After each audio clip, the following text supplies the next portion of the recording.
Hello प्यारे बच्चों, कैसे हैं आप लोग? सब भले चंगे, उम्मीद है सब बढ़िया होंगे, मेहनत कर रहे होंगे। बच्चे आज हम स्टार्ट कर रहे हैं class 10 chemistry chapter 1 chemical reaction and equations का पार्ट नंबर 8 जो है इस चैप्टर का आखिरी लेक्चर। जी हाँ, इसके बाद ये चैप्टर ख़त्म होने वाला है। इस लेक्चर में मैं आज आपको बताने वाला हूँ दो बहुत ही प्यारे प्यारे छोटे छोटे टॉपिक। छोटा सा लेक्चर है, मज़ेदार है, एग्जाम के लिए इंपॉर्टेंट है। 1 से 2 नंबर में, 3 नंबर में इस पे बेस क्वेश्चन बोर्ड्स में आ सकता है। कौन सा टॉपिक है? Corrosion and rancidity. क्या होती है देखेंगे, लेकिन बात सुन लो पहले। अगर इससे पहले वाले लेक्चर्स आपने अटेंड नहीं किए हैं और ढूंढ रहे हैं कहाँ हैं, तो ऊपर दिए गए आई बटन पे क्लिक करके या डिस्क्रिप्शन बॉक्स में दिए गए लिंक्स पे क्लिक करके आप डायरेक्ट सातों के सातों पार्ट एक के बाद एक अटेंड कर सकते हैं। फिलहाल प्यारे, मैं हूं Vaibhav Agarwal and welcome to your प्यारा सा चैनल फिजिक्स ब्रो। स्टार्ट करते हैं हम आज का लेक्चर, ठीक है? चलिए, बात आई कि सर कौन से टॉपिक्स हैं?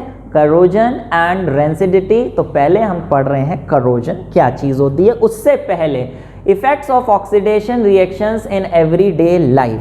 बच्चे, इससे जस्ट पहले एक लेक्चर हम दिए थे ऑक्सीडेशन एंड रिडक्शन रिएक्शंस के बारे में। ऐसे कोई भी रिएक्शन जिन रिएक्शंस में किसी भी सब्सटेंस के साथ ऑक्सीजन जुड़ जाती है, such type of reactions are called oxidation reactions. हालांकि ऑक्सीडेशन रिएक्शंस की और 6 डेफिनेशंस भी हैं, वो उसी लेक्चर में पता चलेंगी। एक याद रखो फिर से कि ऐसा कोई भी रिएक्शन जिस रिएक्शन में किसी सब्सटेंस के साथ ऑक्सीजन आके जुड़ जाती है, इस रिएक्शन को हम कहते हैं ऑक्सीडेशन रिएक्शन। जैसे C+O2 गिव्स CO2, ऑक्सीजन जुड़ गई, ऑक्सीडेशन रिएक्शन। लेकिन ऑक्सीडेशन रिएक्शंस के क्या इफेक्ट्स होते हैं हमारी एवरीडे लाइफ में, वो 2 इफेक्ट्स हैं जिनको हम पढ़ने वाले हैं, जो कि हैं करोजन और रेंसिडिटी। कैसे ये ऑक्सीडेशन होती है एवरीडे लाइफ में, क्या है? 2 common effects of oxidation reactions in our daily life we observe are corrosion of metals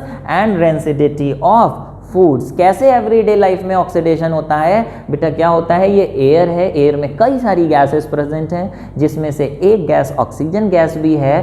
तो क्या होता है, ये ऑक्सीजन, एयर में प्रेजेंट ऑक्सीजन जो है मेटल से रिएक्ट करके या फिर खाने के सामान से रिएक्ट करके इन दोनों को ऑक्सीडाइज कर देती है, जिसकी वजह से करोजन और रेंसिडिटी हमें देखने को मिलती है। कैसे, वो हम देखेंगे। लेकिन यहाँ एवरीडे लाइफ में ये जो ऑक्सीडेशन हो रही है मेटल्स की और फूड आइटम्स की, वो एयर में प्रेजेंट ऑक्सीजन से हो रही है। तो ऐसी ऑक्सीडेशन को हम एरियल ऑक्सीडेशन भी कहते हैं। एरियल ऑक्सीडेशन, नाम से पता लग रहा है, एयर से जो ऑक्सीडेशन होती है उसे एरियल ऑक्सीडेशन। नोट्स पूरे चैप्टर के मैंने साथ में बनवाए हैं, जो जो लिखते जा रहे हैं, बोलते जा रहे हैं, वो नोट करते जाइए। Oxidation involve in the above 2 processes is cause naturally by oxygen present in air. Air में होती है। Such type of oxidation is also known as aerial oxidation. Aerial, कपड़े धोने वाला एरियल नहीं है, ARIAL, ये AERIAL स्पेलिंग सही लिखिएगा।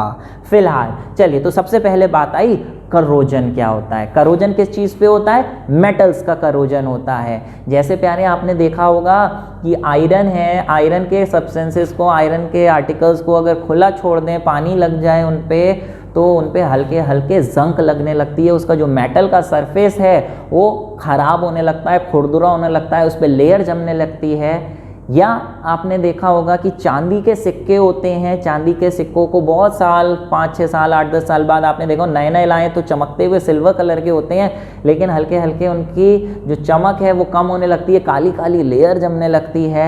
ये जो लेयर जमना, सरफेस का ख़राब होना, इसी को हम कहते हैं करोजन ऑफ मेटल्स। ये कई मेटल्स में देखने को मिलती है। डिटेलिंग और मेटल्स की तो हम आगे एक चैप्टर है मेटल्स नॉन मेटल्स, वहाँ पढ़ेंगे। अभी यहाँ पे सिर्फ 1-2 एग्जाम्पल से ही देखेंगे। कॉपर वगैरह में भी होती है, आयरन में, सिल्वर में, कई जगह होती है। फिलहाल तो करोजन क्या चीज़ है प्यारे, बोल रहे हैं करोजन क्या होता है। जो मैंने बोला कि सरफेस खराब हो जाता है, किस चीज़ से हो जाता है?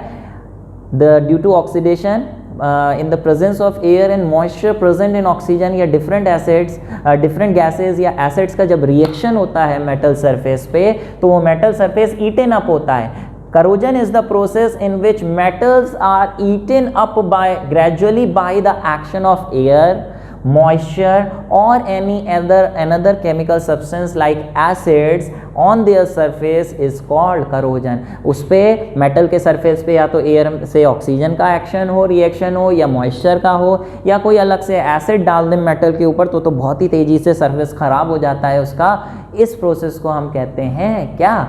Corrosion of metals. बात समझ पा रहे हो कि नहीं समझ पा रहे हो? जैसे ये देखिए, ये आयरन का एक आर्टिकल था, जरा देखिए कैसे बुरी तरीके से ये जंग लगी हुई है, और ये अगर ऐसे ही छोड़ दें तो ये जो है ऊपर से जंग लगती जाती है और मेटल का सरफेस खोखला होता जाता है। आपने देखा होगा कई बार कूलर वगैरह की, पंखे की, और कई मेटल की जंगले वगैरह होते हैं, ईटेन अप होते रहते हैं, खोखले होते रहते हैं, और कुछ सालों के बाद अगर उसे सही नहीं किया जाए, उस पर पेंट नहीं किया जाए, जंग नहीं हटाई जाए, तो वो बिल्कुल ख़त्म हो जाते हैं। इसलिए वर्ड यहाँ पे यूज़ हुआ है ईटेन अप। खोखला कर देती है जंग, खा जाती है, आयरन को अपनी चपेट में लेके आयरन को ख़त्म करती जाती है, उससे आयरन ऑक्साइड बनाती जाती है। कैसे, वो हम देखते हैं। फिलहाल इस प्रोसेस को हम कहते हैं करोजन। करोजन कई मेटल्स में होता है, लेकिन अगर वो करोजन आयरन में हो रहा है तो आयरन के करोजन को हम कहते हैं क्या? रस्टिंग। तो what is rusting of iron? बोलेंगे rusting of iron is the most common form of corrosion when iron object is left expose in damp air, नम एयर में, जिसमें मॉइस्चर वो छोड़ दें कुछ टाइम के लिए, कंसिडरेबल टाइम के लिए, तो वो हल्के हल्के उसके ऊपर रेड कलर की, रेडिश ब्राउन कलर की फ्लेकी लेयर जमती जाती है, विच इज कॉल्ड रस्ट। ये फ्लेकी का क्या मतलब है? फ्लेकी का मतलब पाउडरी फॉर्म में, कि अगर उसे ऐसे झाड़ें तो छुटती जाए, नया मेटल आ जाए, फिर उस पर रस लग जाए, फिर झाड़ दें, जो चीज़ झड़ जाए उसे हम बोलते हैं फ्लेकी लेयर बन जाती है। कैसे बन जाती है वो हम देखते हैं प्यारे। क्या होता है? ये आयरन होता है, एयर में प्रेजेंट ऑक्सीजन और मॉइस्चर का इस पे अटैक होता है। अटैक, ढाई अटैक होता है इस आयरन पे, और ये दोनों लोग इससे आके चिपक जाते हैं, चिपक नहीं मतलब इससे रिएक्ट कर जाते हैं और एक नया सब्सटेंस बनाते हैं, Fe2O3.XH2O। बोले X, ये क्या लिख रहे हैं सर? कंपाउंड में X पहली बार देखा। प्यारे X यहाँ इसलिए लिखा है, एक्चुअली इस X की वैल्यू 3 भी हो सकती है, 4 भी हो सकती है, 6 भी हो सकती है। X का मतलब यहाँ पे ये है कि वाटर के मॉलिक्यूल्स कितने हैं। एयर में जितना ज़्यादा मॉइस्चर प्रेजेंट होगा, यहाँ पे अगर एयर में 3 मॉलिक्यूल्स जुड़ रहे हैं इसके साथ, तो यहाँ पे 3 लग जाएगा। 6 मॉलिक्यूल जुड़ रहे हैं इसके साथ, तो वहाँ 6 लग जाएगा। क्योंकि ये फिक्स नहीं होता कितने मॉलिक्यूल्स इसके साथ जुड़ रहे हैं, इसलिए वहाँ पर X लिख दिया जाता है, और अगर यहाँ X जुड़े हैं तो यहाँ भी X ही रहे होंगे। तो इस तरीके से ये क्वेश्चन बैलेंस करेंगे। यहाँ पे Fe2 हैं, यहाँ Fe2 कर दीजिए, यहाँ O3 हैं, तो यहाँ पे 3 करने के लिए 3 लिखेंगे तो 6 हो जाएंगे, हमें 3 ही करने थे तो 3/2 कर दीजिए। लेकिन 3/2 करने से 3 2 6/2, 3 तो हो गए, लेकिन कभी ऐसे फ्रैक्शन में नहीं लिखते हैं। इसे फ्रैक्शन हटाने के लिए पूरी इक्वेशन को अगर हम 2 से मल्टीप्लाई कर दें तो ये बन जाएगी 4Fe। 2 से करेंगे ये कट जाएगा, बचेगा 3O2, ये हो जाएगा 2XH2O, और यहाँ हो जाएगा ट्वाइस Fe2O3.XH2O। बेटा यही जो Fe2O3XH2O बना है, दिस इज कॉल्ड रस्ट, जो कि किस कलर की होती है? रेडिश ब्राउन कलर की फ्लेकी लेयर होती है, जो उसके ऊपर से छुटती जाती है। इसका अगर केमिकल नेम की बात करें तो ये तो है आयरन ऑक्साइड, तो इसे तो आयरन ऑक्साइड लिखेंगे। लेकिन अगर उस आयरन ऑक्साइड के साथ पानी के कुछ मॉलिक्यूल्स जुड़े हुए हैं तो उसके लिए हम वर्ड यूज़ करते हैं हाइड्रेटेड। हाइड्रेटेड का मतलब पानी जुड़ा हुआ है। कुछ बच्चे बोले सर ये डॉट पहली बार देखा हमने, डॉट का मतलब क्या सर? मल्टीप्लाई है? नहीं प्यारे, डॉट का मतलब यहाँ मल्टीप्लाई नहीं है। आगे चैप्टर है केमिकल कंपाउंड्स में हम बताएंगे। ये molecules of water of crystallisation होते हैं। एक्चुअली ये जो 3 मॉलिक्यूल्स हैं ये Fe2O3 के साथ आके जुड़ जाते हैं, अटैच हो जाते हैं। ये जैसे एक मॉलिक्यूल है H2O का, ये Fe2O3 इसके साथ आके जुड़ गया, जुड़ गया, ये डॉट यही दिखा रहा है कि जितने भी मॉलिक्यूल्स हैं, एक्स मॉलिक्यूल्स हैं, इसके साथ आके चिपक गए हैं, जुड़ गए हैं, तो डॉट का मतलब ये इतने मॉलिक्यूल्स के साथ जुड़े हुए हैं, मल्टीप्लाई नहीं है। और इन मॉलिक्यूल्स को molecules of water of crystallisation कहते हैं। आगे पढ़ेंगे क्या होते हैं। अभी सिर्फ ये हाइड्रेटेड पानी जुड़ा हुआ है, हाइड्रेटेड आयरन ऑक्साइड, जिसका फॉर्मूला ये, जिसको हम रेडिश ब्राउन कलर की होती है, फ्लेकी होती है, और इसी को रस्ट कहते हैं। एग्जाम में आएगा कि फॉर्मूला लिखिए रस्ट का, तो आप ये फॉर्मूला लिख देंगे, इक्वेशन लिखने को आएगा, इक्वेशन लिख देंगे। इसे फ्लेकी कहते हैं। तो फ्लेकी होने से होता क्या है प्यारे, जैसे आयरन के ऊपर रस लगी, उसके ऊपर रस लगी, अगर रस्ट को आप ऐसे छुटाओगे तो वो झड़ जाती है, फ्रेश आयरन सामने दिखाई देने लगता है, फिर से आयरन की रस्टिंग होगी, फिर उसकी लेयर छुट जाएगी, तो अपने आप छुटती जाती है, नया लोहा सामने आता रहता है, एयर के प्रेजेंस में ऑक्सीडाइज होके रस लगती जाती है, एक टाइम पे सारा का सारा लोहा ख़त्म हो जाता है, इसलिए वर्ड यूज़ हुआ था ईटन अप। लेकिन अगर आप ऐसे ईटन अप होने से, कंप्लीटली डैमेज होने से बचाना चाहते हैं, तो उसके कुछ प्रिवेंशंस ऑफ रस्टिंग हैं जो आपने लोअर क्लासेस में पढ़े होंगे, एक आध बता दे रहा हूँ। जैसे आप उसके ऊपर पेंट कर देते हैं, जैसे लोहे के कूलर्स होते हैं, लोहे की बेंचेस होती हैं, है ना, दरवाजे होते हैं, तो उसके ऊपर पेंट लगा देते हैं किसी कलर का, ताकि अंदर की जो आयरन की मेटल है वो बाहर वाली ऑक्सीजन से रिएक्ट ना कर पाए। बीच में एक पर्दा डाल दिया, पेंट का पर्दा डाल दिया, जिससे अंदर वाला मेटल बाहर ऑक्सीजन या मॉइस्चर से रिएक्ट कर ही नहीं पाएगा। इस तरीके से प्रिवेंशन की जाती है रस्टिंग वगैरह की। ठीक है, अभी हमारा वो टॉपिक नहीं है, प्रिवेंशन और भी कई तरीके से की जाती है, अभी वहाँ नहीं जा रहे हैं। मेन अपने वापस आ जाएं कि करोजन क्या होता है। करोजन आपने पढ़ लिया आयरन पे किस तरीके से होता है। ठीक है, ऐसे ही बेटा जैसे आयरन पे करोजन, ऐसी एक एग्जाम्पल सिल्वर का भी पढ़ लो। आपने देखा होगा चांदी के सिक्के होते हैं, चांदी के चम्मच होते हैं, नए नए लाए तो बड़ा चमकदार होते हैं, देखो कैसे चमक रहे हैं, लेकिन हल्के हल्के साल दर साल काले पड़ते जाते हैं और आखिरी में बिल्कुल ऐसे काले हो जाते हैं, काले भुजंग। ये एक्चुअली क्या होता है, इनकी करोजन हो गई है। जो सिल्वर होता है प्यारे, सिल्वर का सिंबल होता है Ag। ये एयर में प्रेजेंट एक गैस होती है, हाइड्रोजन सल्फाइड गैस, उससे रिएक्ट करके बनाता है Ag2s, है ना, Ag2s बनता है, जिसकी वजह से Ag का 1+ होता है, सल्फर का 2- क्रॉस मल्टीप्लाई, Ag2s बनता है जो कि ब्लैक कलर का होता है और इसके ऊपर डिपॉजिट हो जाता है, हाइड्रोजन गैस उड़ जाती है, बैलेंस करें तो ये बैलेंस हो गई। इसी Ag2s की वजह से वो चांदी काली पड़ जाती है, चांदी का करोजन होता है। ठीक है, ऐसी जैसे चांदी का हुआ करोजन, ऐसी कॉपर वगैरह पे भी होता है। इस चैप्टर में तो नहीं दिया है कॉपर में, आगे दे रखा है मेटल्स नॉन मेटल्स में कॉपर का करोजन, लेकिन फिर भी आपको मैं दिखा दूं कॉपर का करोजन दिखने में कैसा होता है। ऐसे कॉपर रेडिश ब्राउन कलर के जैसे पाइप हैं, आप देखिए इस पे किस तरीके से हरे नीले कलर की, हरे कलर की ये लेयर डिपॉजिट हो गई है, ये कॉपर पे करोजन हुआ है। जैसे आयरन पे करोजन किससे होता है, ऑक्सीजन और मॉइस्चर से।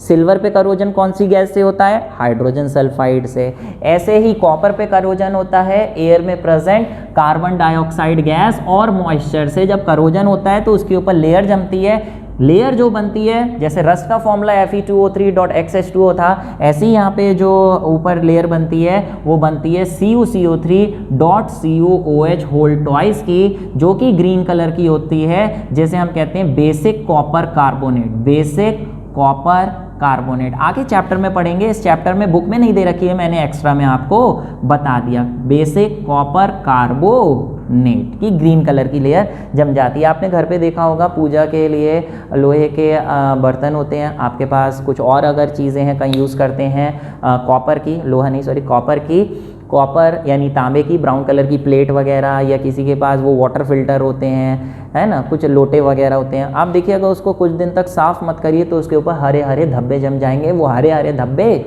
इसी के होते हैं, किसके, बेसिक कॉपर कार्बोनेट। ठीक है प्यारे, समझ पा रहे हैं कि नहीं समझ पा रहे हैं? ठीक है, चलिए बढ़ते हैं अपने अगले टॉपिक पर। बात आई लास्ट टॉपिक, रेंसिडिटी क्या होती है। करोजन एंड रेंसिडिटी दोनों ऑक्सीडेशन के इफेक्ट्स हैं। करोजन मेटल्स पे होता है, रेंसिडिटी फूड्स पे होता है। मेटल्स का ऑक्सीडेशन हो करोजन, फूड्स पे ऑक्सीडेशन हो जाए तो वो होता है रेंसिडिटी ऑफ फूड्स।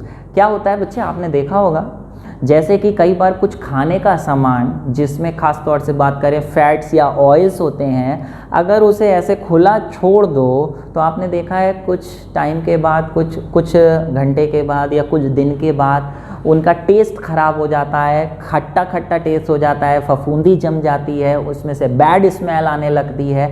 ऐसा होता है कि नहीं होता है? होता है, बिल्कुल होता है। ये किस वजह से होता है? जैसे आपने देखा ब्रेड को इस तरीके से छोड़ दीजिए, इस तरीके सैंडविच है, कुछ दिनों तक छोड़ दीजिए, ज़रा देखिए कैसा काला पड़ गया है, ख़राब हो गया है। क्या इसे खाना चाहेंगे? नहीं खाना चाहेंगे। खाएंगे, इसका टेस्ट बहुत ही अजीब स्मेल, अजीब टेस्ट, खट्टा वट्टा होगा। तो यही रेंसिडिटी है जो किस वजह से हुई है? इसकी खाने के आइटम्स की ऑक्सीडेशन हो गई है एयर में प्रेजेंट ऑक्सीजन से। जैसे और देखिए फल वल भी अगर इसी तरीके से ऐसे खुले छोड़ दें तो सड़ जाते हैं, काले काले ब्राउन पड़ जाते हैं, ये भी रेंसिडिटी है। रेंसिडिटी क्या होती है नोट कर लीजिए। बोल रहे हैं the condition produced by aerial oxidation of oil and fat present in foods. Food item में ऑयल और फैट प्रेजेंट होते हैं, उनकी एरियल ऑक्सीडेशन तो अभी समझ गए ना, एयर में प्रेजेंट ऑक्सीडेशन, ऑक्सीजन से अगर ऑक्सीडेशन होती है तो उसे एरियल ऑक्सीडेशन कहते हैं। तो एरियल ऑक्सीडेशन होती है फैट्स और ऑयल्स की जो फूड में प्रेजेंट होता है, marked by unpleasant smell and taste is called rancidity. बच्चे एग्जाम में डेफिनेशन आती है तो अपने शब्दों में मत लिखना, एग्ज़ाम में जो डेफिनेशंस होती हैं वो प्रॉपर टर्म्स में ही होना ज़रूरी है। आपको समझ में आ गया वो बात अलग है, आप एक्सप्लेन कर रहे हो अपने शब्दों में वो बात अलग है, लेकिन अगर डेफिनेशंस लिखनी होती हैं बेटा तो वो प्रॉपर जो शब्द हैं उसी में होनी चाहिए, उसको कभी अपने शब्दों में मत लिखा करो।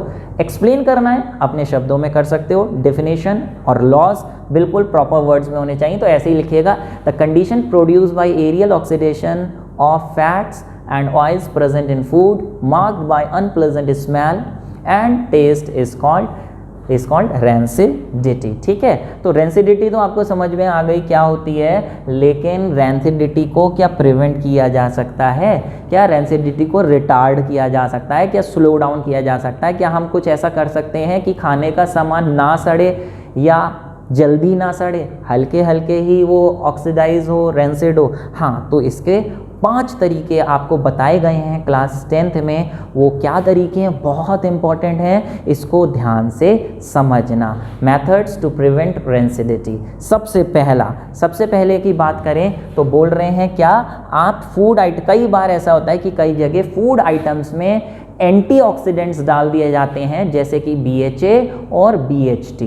ये BHA BHT क्या हैं और एंटीऑक्सीडेंट्स का क्या मतलब होता है? एंटीऑक्सीडेंट्स का बेटा मतलब होता है कोई ऐसा सब्सटेंस जो किसी दूसरे सब्सटेंस को ऑक्सीडाइज ना होने दे, उसे हम कहते हैं एंटीऑक्सीडेंट। तो एंटीऑक्सीडेंट डाल दें खाने के सामान में तो वो ऑक्सीडाइज जल्दी नहीं होता, जिसकी वजह से काफ़ी दिनों तक वो बना रहता है, वो फूड नहीं सड़ता। तो वो कौन से 2 ऑक्सीडेंट हैं, ये एग्जाम में पूछे जाते हैं, BHA and BHT। BHA butylated hydroxy anisole and BHT butylated hydroxy toluene. ठीक है, टूलिन।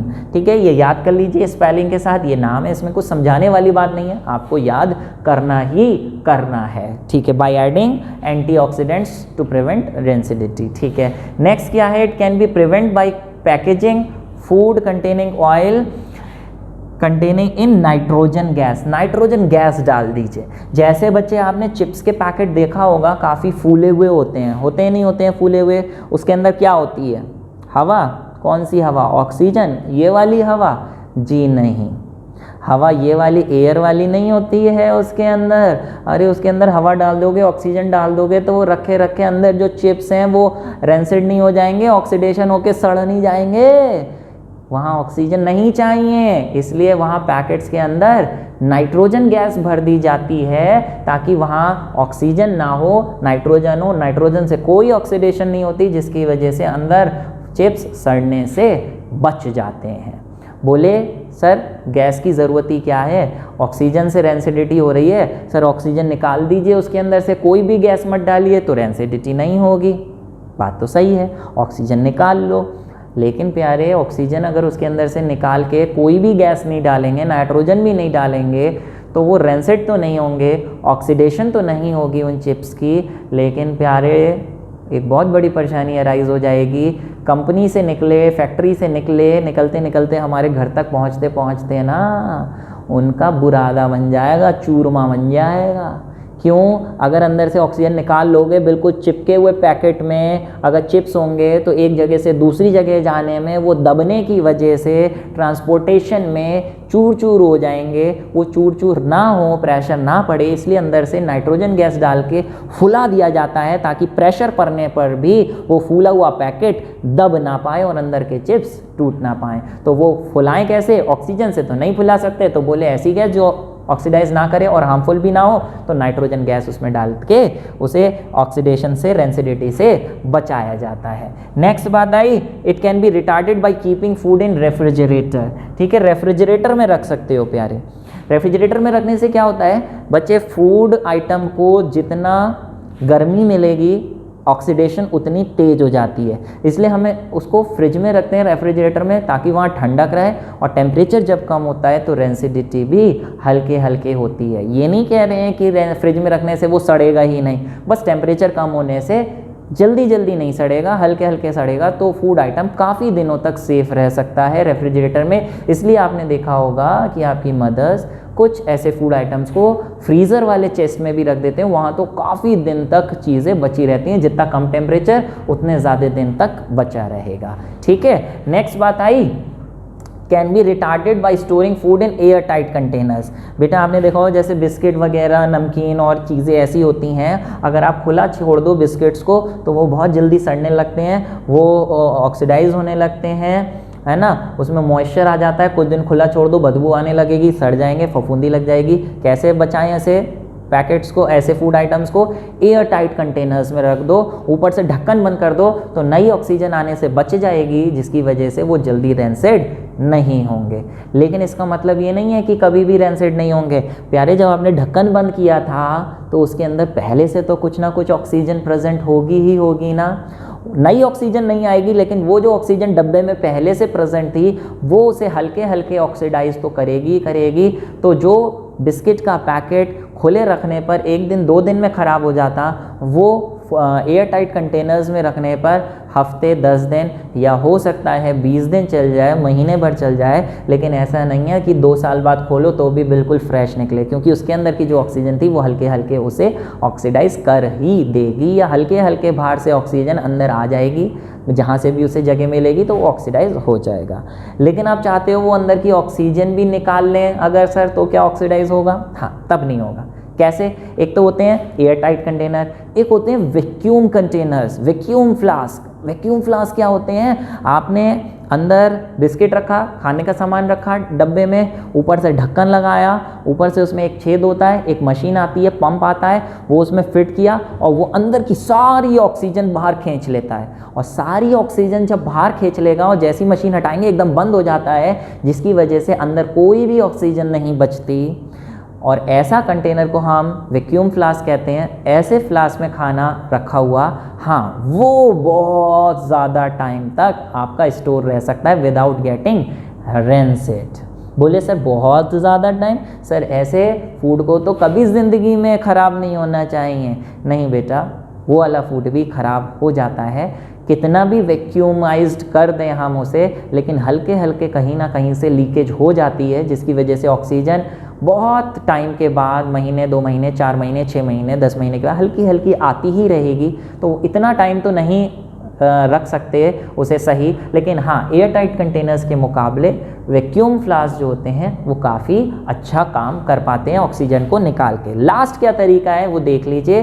Can be retarded bye storing food away from light. जैसे मैंने बोला टेम्परेचर हाई होने से रेंसिडिटी जल्दी जल्दी हो जाती है, लेकिन टेम्परेचर कम करें तो या तो रेफ्रिजरेटर में रख दें या उसे लाइट से अवे रख दें। बेटा लाइट में भी थोड़ी गर्मी होती है, एनर्जी होती है, लाइट में एक्सपोज करके रखेंगे तो जल्दी रेंसिड होगा, और लाइट से अवे अंधेरे में रखेंगे तो हल्के हल्के होगा, क्योंकि उसे ऑक्सीडेशन भी हल्की हल्की होगी। तो देखिए रिटार्डेड लिखा है यहाँ पे। रिटार्डेड का मतलब स्पीड स्लो हो रही है। रिटार्डेड का मतलब ये नहीं है कि हो ही नहीं रही है रेंसिडिटी, हो रही है लेकिन स्पीड स्लो होते होते होगी। ठीक है प्यारे, समझ पा रहे हैं? ये 5 पॉइंट्स आप इस तरीके से लिख लीजिए, बहुत इंपॉर्टेंट हैं प्यारे। ये था आपका पूरा chapter. Chemical reactions and equations. उम्मीद है 8 लेक्चर्स इसके हमने कंप्लीट कर लिए हैं। आपको बहुत ही आसानी से समझ में आ गया होगा। किसी के बीच के लेक्चर छूट गए हैं, डिस्क्रिप्शन बॉक्स में सारे 8 के 8 लेक्चर्स के लिंक प्रोवाइडेड हैं। आप जाइए, क्लिक करिए, देखिए, कुछ समय के बाद वापस आइए, रिवाइज़ करिए ताकि दिमाग में वो आपके बसा रहे। वरना एक चीज़ समझ में तो आ जाती है लेकिन कुछ दिनों बाद हमारे दिमाग से वो हटने लगती है, वो दिमाग में बसी रहे। इसलिए चाहिए आपको कि कुछ दिन के बाद आप उस चीज़ को रिवाइज़ करते रहें ताकि बोर्ड के आते समय आपकी ये चीज़ दिमाग में बिल्कुल फिट हो जाए। ठीक है प्यारे, अच्छा लगा है, समझ में आए लेक्चर्स, एक लाइक बटन दबाइए। मिलेंगे हम अगले लेक्चर में। अगला चैप्टर हम स्टार्ट कर रहे हैं आप लोग का next chapter 2 acids and bases. वहाँ पर हम लोग की मुलाकात होगी फिर से। जब तक के लिए प्यारे मेहनत करते रहिए। Stay happy, stay blessed and मेरी तरफ से आपके लिए ऑल द बेस्ट।